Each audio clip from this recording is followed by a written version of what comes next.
Hey guys, welcome back to my channel. Guys, मैं हूँ प्रीति और आज हम बात करने वाले हैं एक साउथ कोरियन फिल्म के बारे में जिसका नाम है मॉन्टेज। इस फिल्म की IMDb रेटिंग है 7.5 आउट ऑफ 10 और ये फिल्म 2013 में रिलीज हुई थी। गाइस, ये फिल्म टिपिकल कोरियन थ्रिलर है with all the plot twist and surprising ending. लेकिन गाइस, इस फिल्म को बिल्कुल भी क्रोनोलॉजिकली प्रेजेंट नहीं किया गया था, जिसकी वजह से बहुत सारे प्लॉट होल्स क्रिएट हो रहे थे। लेकिन मैंने इस फिल्म को बिल्कुल सिंपल तरीके से एक्सप्लेन की है और मैंने इस फिल्म के कुछ कैरेक्टर नेम्स भी चेंज कर दी है जिससे आप लोगों को समझने में सुविधा हो। तो चलिए शुरू करते हैं आज की इस वीडियो को और जानते हैं इस फिल्म की कहानी को। लेकिन दोस्तों, ये फिल्म शुरू होती है एक बहुत ही नेगेटिव टोन से। बिल्कुल स्टार्टिंग सीन में ही हमें एक किडनैपिंग केस के बारे में कुछ डिटेल्स दिया जाता है जो आज से 15 साल पहले हुई थी। दी सूजिन किडनैपिंग केस। सिर्फ 7 साल की बच्ची थी वो। उसकी माँ मिसेस यून बहुत कोशिश की थी उसे वापस पाने के लिए। उसने पुलिस को भी कांटेक्ट की थी और पुलिस ने उसे जैसे जैसे जो भी कुछ करने के लिए कहा था उन्होंने हर एक स्टेप फॉलो की थी। उन्होंने रैंसम अमाउंट भी पे की थी, लेकिन फिर भी उन्हें अपनी बच्ची वापस नहीं मिली। हाँ, मिली थी, मगर सिर्फ उसकी लाश। इस हादसे के कारण मिसेस योन का जीवन कम्प्लीटली बदल चुका था। एक साधारण हाउसवाइफ से वो एक ऑलमोस्ट डिटेक्टिव बन चुकी थी। इन 15 सालों में एक भी दिन ऐसा नहीं था जिस दिन उसे अपनी बच्ची की याद नहीं आई। एक भी रात उसे चैन की नींद नहीं मिली। कैसे मिल सकती है? उस कल्प्रिट को अभी तक सजा जो नहीं मिली थी। पुलिस के हजारों कोशिशों के बावजूद उस किडनैपर का एक भी ट्रेस नहीं मिला। लेकिन फिर भी मिसेस यून हिम्मत नहीं हारी थी। इतने सालों में इस केस में जो भी प्रोग्रेस हुआ था, हर एक डॉक्यूमेंट्स रिकॉर्ड्स उनके पास है। इस केस को लेकर और एक इंसान बहुत ज्यादा ऑब्सेस्ड था और वो है ऑफिसर अर्जुन। डिपार्टमेंटल इंक्वायरी के बाद भी उसने पर्सनली इस केस को बहुत वक्त दिया था, लेकिन ये केस जैसे परफेक्ट क्राइम था। ये किडनैपर बहुत ही चालाक निकला। कोई भी गलती नहीं थी, कोई भी क्लू नहीं मिला था, सिर्फ एक विटनेस मिला था, मगर जो स्केच बनी थी उससे मैचिंग कोई फेस नहीं मिला। और जब उस बच्ची की लाश मिली तो इंक्वायरी बंद हो गई। और आज 15 years later officer Arjun Mrs Yoon को ये इन्फॉर्म करने आया है कि इस केस को ऑफिशियली क्लोज कर दिया जा रहा है। According to the statute of limitation, हर एक ऐसे केस का टाइम लिमिट 15 साल होता है। उसके बाद इस केस को रीओपन नहीं किया जा सकता।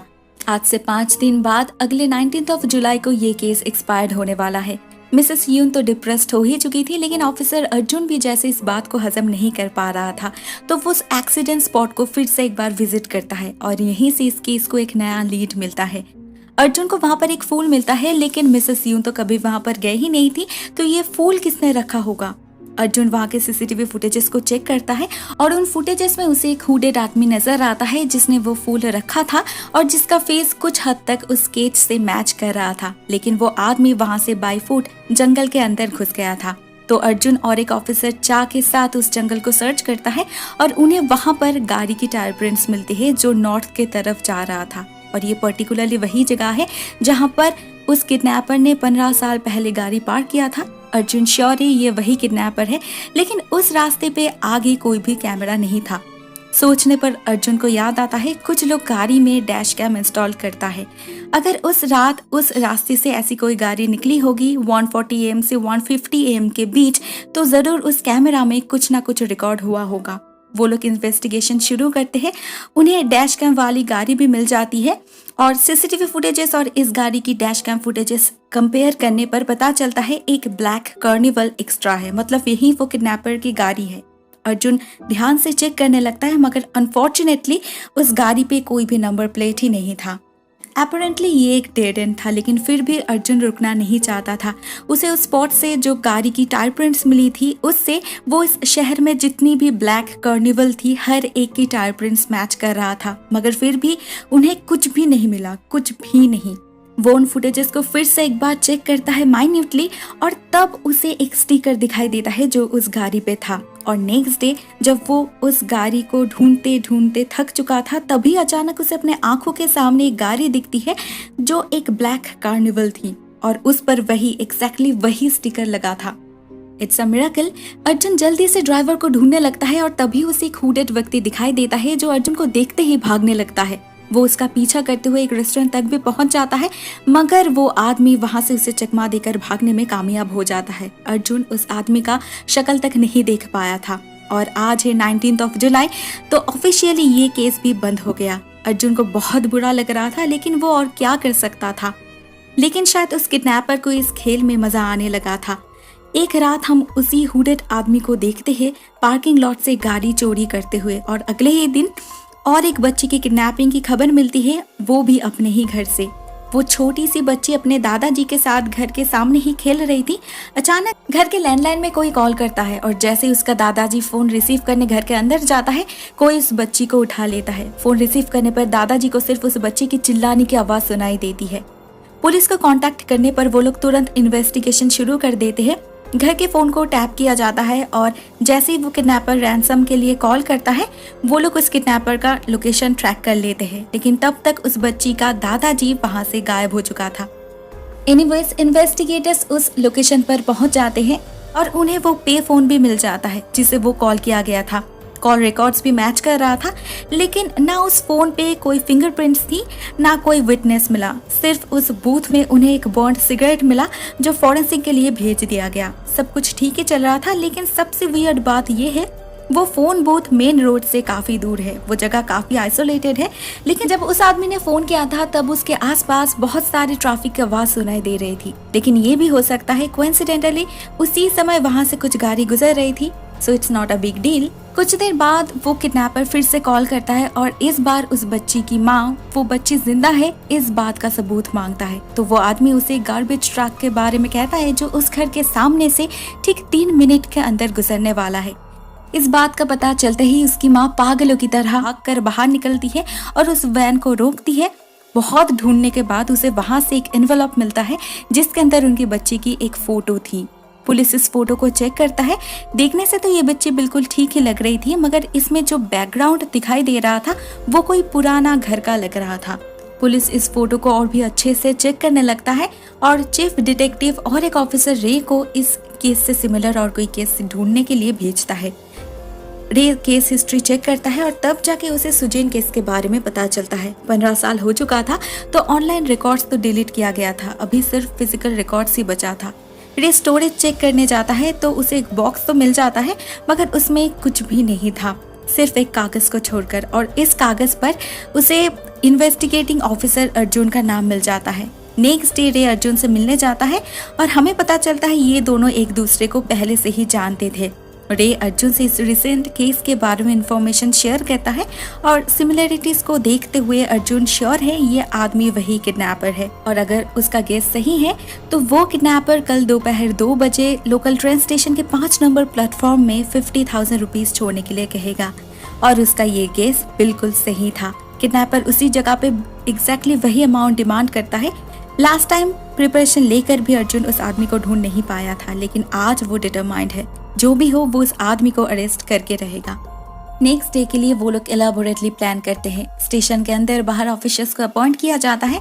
अर्जुन और रे भी बिल्कुल प्रिपेयर्ड है। वो लोग ऑलरेडी उस ट्रेन में जाकर बैठ गए हैं जो कुछ ही देर में उस स्टेशन में पहुंचने वाली है। और वो लोग देखते हैं इस ट्रेन में बहुत सारे सोल्जर्स थे। दूसरी तरफ उस बच्ची की माँ पैसा एक बैग में डालकर प्लेटफॉर्म में रख देती है ट्रैकर के साथ। अभी बस उस आदमी का इंतजार है। समय आ चुका है, सभी अलर्ट हो जाते हैं। अर्जुन को अचानक ट्रेन के अंदर से स्टेशन में एक आदमी दिखाई देता है जो आर्मी यूनिफॉर्म पहना था और उसके पास बिल्कुल वैसा ही सेम बैग था। उसे देखकर अर्जुन को शक होता है, लेकिन जैसे ही वो उसके तरफ आगे बढ़ता है ट्रेन स्टेशन में जाकर रुकती है और ट्रेन के अंदर जो सारे सोल्जर्स थे वो लोग स्टेशन पे उतरने लगते हैं। इतने लोगों के भीड़ में वो आदमी कहीं गुम हो जाता है। जो ऑफिसर्स उस बैग के तरफ नजर रख रहे थे उन्हें वो बैग हिलते हुए तो दिखाई देता है, मगर वो भी ठीक तरह से कुछ भी नहीं देख पा रहे थे। कुछ सेकंड बाद वो लोग उस बैग तक तो पहुंच जाते हैं, मगर चेक करने पर पता चलता है बैग बदल चुका है। इस बैग में पैसा नहीं है, सिर्फ कागज है। लास्ट टाइम अर्जुन और उसकी टीम पूरे स्टेशन को सर्च किया था, लेकिन उन्हें कुछ भी नहीं मिला। तो जरूर उस आदमी ने ट्रैक से गुजरते हुए बाहर की तरफ गया था और आज भी जरूर वो वैसा ही करने वाला है। इनिशियली उन्हें ट्रैकिंग डिवाइस से सिग्नल तो मिल रहा था, लेकिन पता नहीं क्यों कुछ समय बाद वो सिग्नल आना बंद हो जाता है। तो अर्जुन अपने इंस्टिंक्ट पर बेस करके आगे बढ़ता है और उसे वो आदमी भी दिखाई देता है। वो उसका पीछा करने लगता है और बहुत भागने के बाद जैसे ही वो आदमी एक फेंस क्रॉस करने की कोशिश कर रहा था, उसी वक्त अर्जुन उसे पीछे से हॉस्टेज बना लेता है, लेकिन उसका हैंडकफ काम नहीं कर रहा था। तो रे आकर उसके हाथ में हैंडकफ्स डालता है। इतने भागा दौड़ी के बाद वो लोग उस आदमी का चेहरा देखने के लिए बेताब थे, स्पेशली अर्जुन। इसी दिन का इंतजार तो वो इतने सालों से कर रहा था। लेकिन जैसे ही रे उस आदमी का चेहरा देखता है वो बिल्कुल चौंक जाता है। क्यों? क्योंकि ये आदमी और कोई नहीं, उस बच्ची का दादाजी था। सभी हैरान हो गए थे, लेकिन ये भी सही है, पैसों के लिए कोई कुछ भी कर सकता है। उसे अरेस्ट कर लिया जाता है, मगर वो बार बार कह रहा था उसे फ्रेम किया जा रहा है, वो दोषी नहीं है। उसने जो भी किया है अपने पोती को बचाने के लिए किया है। उसका कहना था उस दिन जब उनके घर में इन्वेस्टिगेशन चल रहा था, उन्हें बाहर एक फोन मिला जिसमें एक कॉल आ रहा था। वो जैसे उस कॉल को रिसीव करता है, उन्हें अपनी बच्ची की आवाज़ सुनाई देती है और एक आदमी उसे एक जगह पर बुलाता है। वहाँ पर एक केबिन था, अंदर से उसे उस बच्ची की आवाज़ सुनाई दे रही थी। तो वो जल्दी से उस केबिन के अंदर जाता है। अंदर उसे एक पुतला और एक टेप रिकॉर्डर मिलता है जिसमें उस बच्ची की आवाज़ प्ले हो रही थी, लेकिन वो बच्ची अंदर कहीं भी नहीं थी। दादाजी अंदर ढूंढने लगता है और अचानक बाहर से कोई दरवाजा बंद कर देता है। उसे नहीं पता वो कब तक अंदर था। कुछ घंटे बाद दरवाजा अपने आप खुल जाता है और उसे गाड़ी में एक नोट मिलता है जिस पर लिखा था दोपहर 1:30 बजे स्टेशन जाकर उसे उस बैग को उठाना है और उस फेंस के दूसरी तरफ फेंकना है। बस इतना ही वो कर रहा था। ऑफ कोर्स ऑफिसर्स उसके इन बातों पर बिलीव नहीं किया। एंड ऑल्सो जब चीफ डिटेक्टिव उसे स्मोक करने देता है, वो नोटिस करता है उसने जो सिगरेट्स फेंका है वो बिल्कुल वैसा ही है जैसा उन्हें फोन बूथ में मिला था। That's it.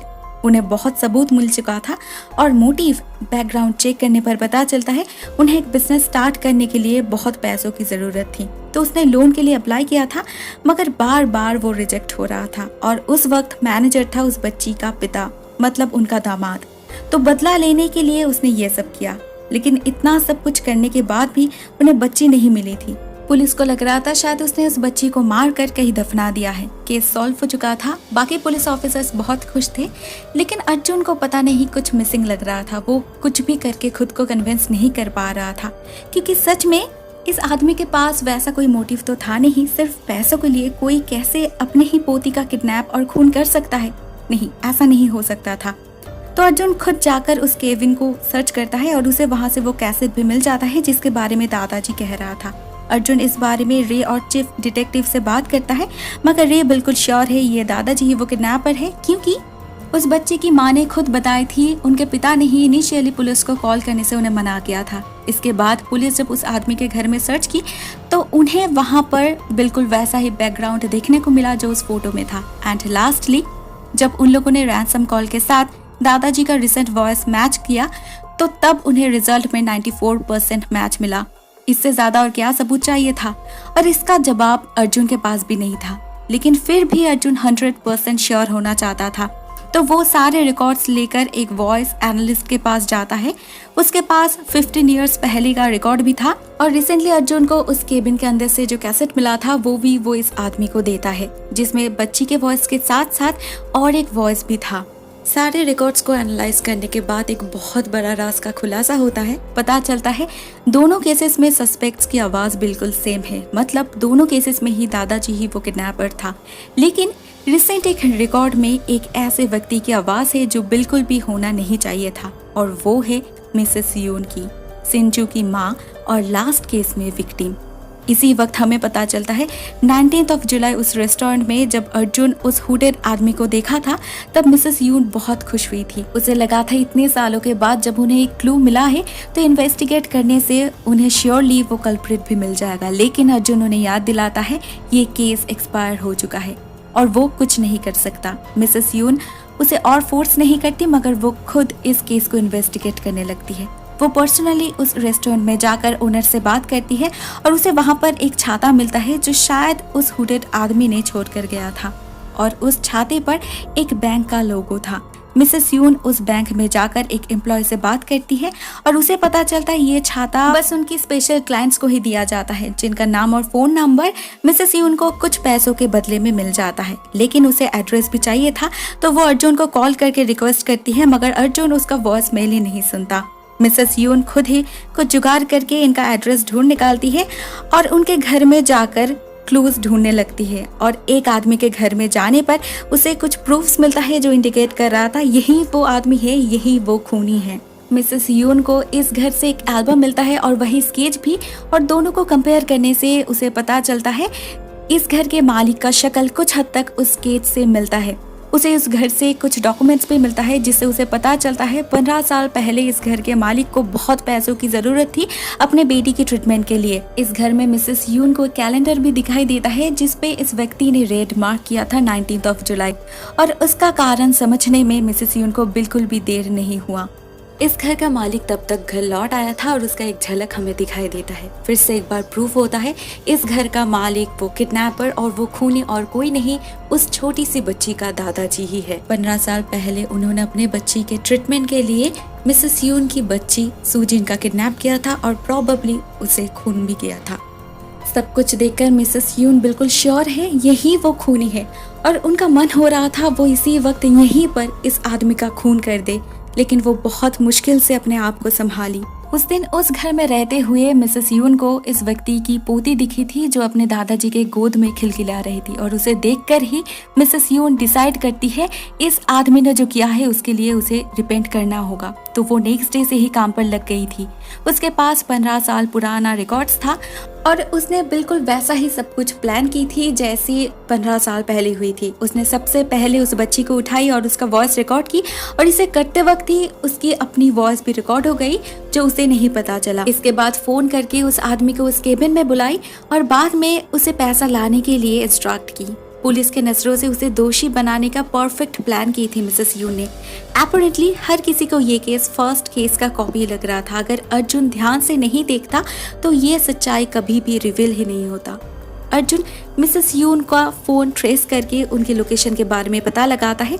वहां पर पहुंचकर उसे वो बच्ची मिल जाती है और साथ में मिसेस यून भी। लेकिन मिसेस यून उस बच्ची को छोड़ना नहीं चाहती थी, अभी नहीं, क्योंकि उसे जस्टिस नहीं मिला था अभी तक। उस आदमी को सजा नहीं मिली थी, उसने रिपेंट तक नहीं किया था। अर्जुन उसे प्रॉमिस करता है कुछ भी करके वो उसे सजा दिलवाएगा और वो उस बच्ची को लेकर अपने पास रख लेता है। समय आने पर वो खुद इस बच्ची का सौदा करेगा। नेक्स्ट डे वो जेल में दादाजी से मिलने जाता है और उसे डायरेक्टली कहता है मुझे तुम्हारे घिनौने करतूतों के बारे में सब कुछ पता है। वो केस तो क्लोज हो चुका है, लेकिन अगर तुम इसी वक्त इस केस में कन्फेस कर दोगे तो मैं तुम्हारी पोती को वापस कर दूंगा।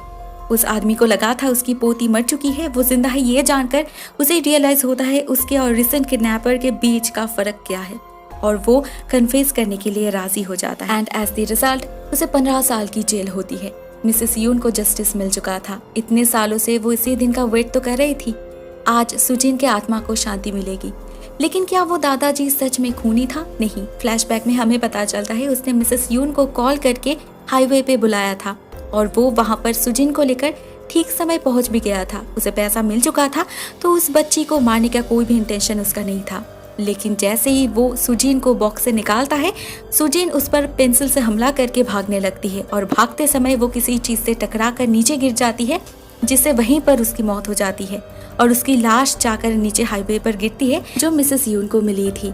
डायरेक्टली ये आदमी दोषी नहीं था, लेकिन उसका दोष ये था वो कभी ये नहीं सोचा था वो लड़की भाग क्यों रही थी। अगर वो किडनैप नहीं करता तो इतना सब कुछ तो होता ही नहीं। अगर वो सिर्फ अपनी बच्ची के भलाई के लिए नहीं सोचता तो शायद आज वो मिसेस यून के दुख को समझ पाता। लेकिन पिछले 15 सालों में उसे कभी अपनी गलती का एहसास ही नहीं हुआ और इसी बात से मिसेस यून को सबसे ज्यादा दुख था। उसने इस बच्ची का किडनैप जरूर की थी, लेकिन वो कभी भी इस बच्ची को कोई भी चोट नहीं पहुंचा सकती थी। इसमें तो उसे अपनी बच्ची ही दिखाई दे रही थी। ये सब करते हुए उसे भी प्रॉब्लम हो रही थी, मगर उसके पास और कोई भी ऑप्शन नहीं था। बहुत अजीब बात है, जो सच्चाई पिछले 15 सालों से छुपी थी वो अचानक ऐसे सामने कैसे आ गई।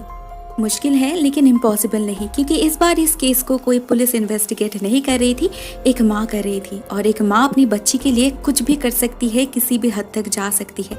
तो उसने एक प्लान बनाया और फिर से एक बार उस परफेक्ट क्राइम को परफॉर्म की, जिससे पुलिस भी कंफ्यूज्ड हो गया। इतने सालों से इस केस को लेकर ऑब्सेस्ड रहने के कारण उसका दिमाग भी बिल्कुल एक किडनैपर की तरह ही सोचने लगा था। परफेक्ट टाइम, परफेक्ट प्लेस, हर एक चीज का ध्यान रखा था उन्होंने। रिकॉर्डिंग तो उसके पास था ही, और उस आदमी के घर से उसे वो बर्न्ड सिगरेट भी मिल चुका था। उसने जब कॉल की थी तो बात करने के लिए उसने उन रिकॉर्डिंग्स की मदद ली थी। तो हुआ ये, जब अर्जुन कॉल रिकॉर्डिंग को सुन रहा था तो वो श्योर हो चुका था ये वही किडनैपर है। सेम वर्ड्स, सेम एक्सप्रेशंस, लेकिन इसमें कुछ फ्लॉज भी था। फर्स्टली वर्ड्स तो सेम था मगर वॉइस सेम नहीं लग रही थी। वो इसलिए क्योंकि दिस टाइम ये वॉइस ओरिजिनल का कॉपी था, और इतने सालों में मैग्नेटिक टेप का क्वालिटी खराब हो जाना नॉर्मल बात है।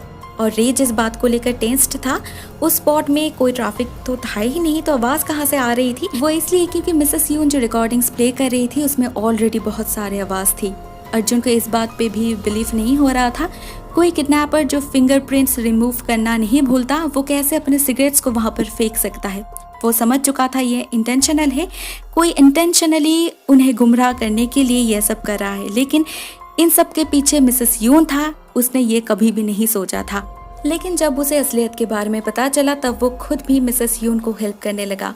असली गुनाह के लिए इस कल्प्रिट को कभी भी सजा नहीं मिल सकती थी, क्योंकि लीगली ये केस एक्सपायर हो चुका था। तो क्यों ना इस केस में उसे फंसाया जाए, उसे अपने ही पोती का किडनैपर बनाया जाए, क्यों ना उसे अपने ही बेटी के नजरों में गिराया जाए जिसके लिए उसने इतना सब कुछ किया था। तभी तो मिसेस यून को जस्टिस मिल सकता है।